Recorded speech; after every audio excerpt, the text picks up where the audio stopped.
If you have been following this series, you already know what breaks at 15, 25, and 50 employees. At 15, there were five things. At 25, only three, but they were big. At 50, there were six, and every single one of those had an origin story in the previous episodes. So by now, you know this pattern.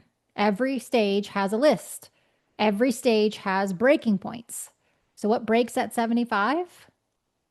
Nothing. Not a single thing on a new list. If you did the other stages right, nothing breaks, but something does arrive. And it is more personal than anything else on the previous lists. Because what arrives at 75 is not a system problem. It's not an infrastructure problem. It's not even a people operations problem. What arrives at 75 is a question. And the question is this: are you, the founder, still the right person to be leading this business? Now, I want to be really clear about something before we go any further. That question is absolutely not a criticism. It is not a sign that something went wrong, and I'm not suggesting anything's going wrong.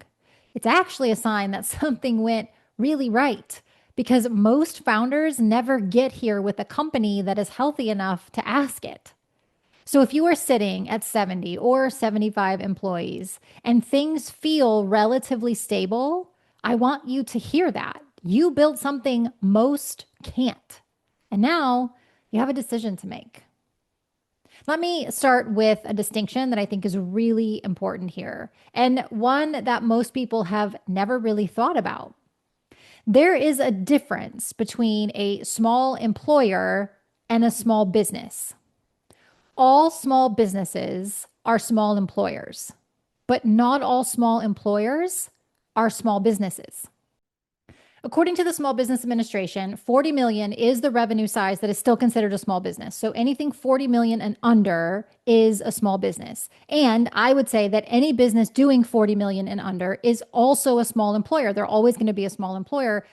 I define small employer as anything less than 500 employees. So at 40 million, you are likely less than 500 employees. And so you are both a small employer and a small business.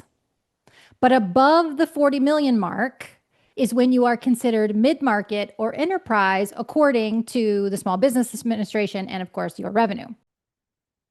You can have 75 employees and be doing revenue at a mid-market or even enterprise level. So you are a small employer, but you're not a small business.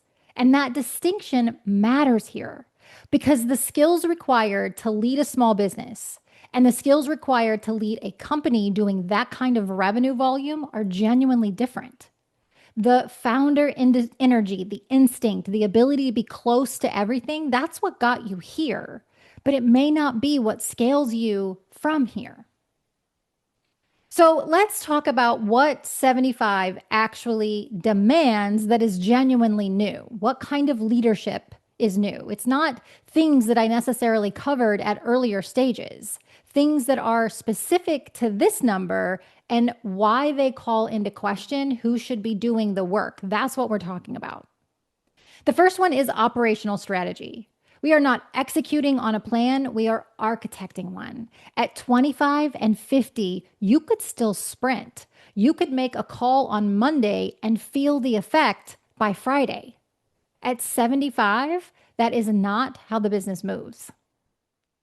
You need to be thinking several years out, not just where are we going, but how do we build the organization to actually get there? That is a different kind of thinking than most founders spent the first several years of their business doing.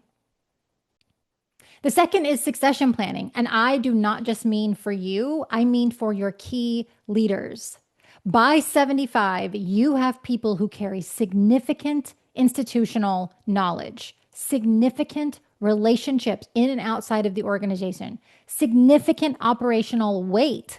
What happens if one of them leaves? Is there a plan, or does the business just absorb that loss and hope for the best? The third is multi-year horizon thinking, and that is actually documented and shared, not just inside of your head, not just in a deck you made one time and forgot where it was. Your leaders need to know where this company is going. And if you are the only person who holds that picture clearly, that is a single point of failure. The fourth is organizational design. By 75, you are probably adding functions, adding layers, maybe acquiring or merging for the first time. Where do new things live in the organization? Who owns what? How does the structure evolve intentionally rather than just filling in the gaps as you go? These are architectural designs and they have long term consequences. Now let's get to the real thing, the whole point of this episode, the founder identity crossroads. Some founders are visionaries. They are energized by product, by innovation, by the idea. They are the reason the business exists and they are really, really good at it. But running a 75-person organization requires something else. It requires being energized by systems, by layers, by organizational complexity, by the work of building something that runs without you. And for a lot of visionary founders, that is genuinely not what they signed up for. Some founders are operators. They actually get more energized as the complexity in the business increases. For them, 75 employees is a natural evolution. They lean into that scale. They build the org around them. They become the CEO that the company needs at this stage. At 75 employees, those two paths diverge clearly. And this is where I consistently see founders starting to ask or needing to ask a really honest question about what role they actually want to play going forward. It certainly looks different for different people. Some founders want to step out of that day-to-day leadership. They want to stay or move into more of a product innovation or advisory role. They hand the operational reins to a president or a COO, and they stay close to the thing that made the business special in the first place. And when that's done well, they can be a really powerful duo. It is the founder playing to their strengths at a stage where those strengths actually matter more at the product or vision level than at the operational level. You have other founders who double down and they try to evolve. They do the work of becoming a true CEO of a scaled organization. They build the executive bench around them. They get comfortable with more distance from the work. They develop the skills that this stage requires. That is also a completely valid path, but it requires honest self-assessment. Because wanting to be that person and being that person are two different things, and the business will tell the difference eventually. What I see most often is founders who never ask the question. They just keep going. They stay in the day to day because it feels familiar and what they should do. They avoid hiring a president or COO because it feels like giving something away and the business pays for it. Not with a dramatic failure, with a slow ceiling. A company that could have scaled to 150 or 200 employees, and instead it plateaus at 80 because the founder is still the bottleneck, just a really more expensive one than they were at 15. 75 is not necessarily a breaking point. Every stage before this was about building the foundation, the infrastructure, the systems, the leaders, the culture. If you've done that, then this is not a breaking point. It's where you find out what that foundation can hold. And if you built it right, the answer is a lot. But 75 is a decision point. The founders who navigate it well are not necessarily the ones who step aside, and they are not necessarily the ones who double down. They are the ones who ask the question honestly and answer it without ego. What kind of company do you want this to be going forward? And what role do you actually want to play in that? And are you building the leadership around you that this stage genuinely requires?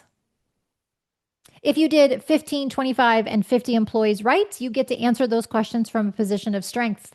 That is the reward for doing the work early. Reactive builders do not get that choice. They are still putting out fires. The final episode in this series is what breaks at 100. And I will tell you now 100 is where the company truly stops feeling like yours in the way that it once did. That shift is not a loss, but it does require a different kind of founder than any of the stages before it. If you are not already subscribed, now would be a really good time so you don't miss the final video in this series. And then we move in to how to fix all this stuff. Most small businesses build reactively. They focus on sales, marketing, and product and treat people as an afterthought until the people start costing them everything. A business where people building is intentional, where leadership is developed, where HR is treated as a growth strategy. That is a business that scales. Let's build that.